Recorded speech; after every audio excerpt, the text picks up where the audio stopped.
வணக்கம்ங்க. நம்ம குலதெய்வ கலசம் ரெடி பண்ணி வச்சு, அந்த கலசத்துல நம்ம காவிரி தாய எழுந்தருள பண்ணணும்ங்க. பக்கத்திலேயே ஒரு காமாட்சி விளக்கு, இல்லாட்டி அஷ்டலட்சுமி விளக்கு ஏத்திக்கங்க. மகாலட்சுமி படமோ, சிலையோ இருந்தா, அவங்களுக்கு முன்னாடி 2 தீபத்த ஏத்திக்கங்க. அடுத்ததா பருப்பு, உப்புக்கல்லு, அரிசி வச்சுக்கங்க. தங்கம் அடுத்தடுத்து சேரணும்னு நெனைக்கிறவங்க, ஒரு பவுல்ல வெத்தல பாக்கு, மஞ்சள் தூள், நெய் பாக்கெட்டு அவ்வளவுதாங்க. இது 3யும் வச்சு நீங்க வேண்டிக்கங்க. கட்டாயம் உங்களுக்கு தங்கம் சேரும். பிரசாதமா பழங்கள் வச்சுக்கிறலாம்ங்க.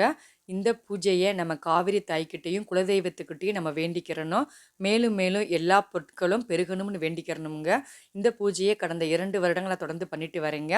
இடையில ஒரு மோதிரம் நான் வாங்கியிருக்கேன். நாளைக்கு ஆடி 18ஆம் பெருக்கு அன்னைக்கும் நான் ஒரு பொருள் வாங்க போறேங்க. கட்டாயம் உங்களோட ஷேர் பண்றேன். இந்த பூஜைய நாளைக்கு காலையில பிரம்ம முகூர்த்தத்துல பண்ணலாம்ங்க. முடியாத பட்சத்துக்கு மாலையில 6 மணிக்கு மேல பண்ணலாம். ஆண்டவனோட அருள் எல்லாருக்கும் கிடைக்கட்டும்ங்க. வீடியோ பார்த்ததுக்கு நன்றி.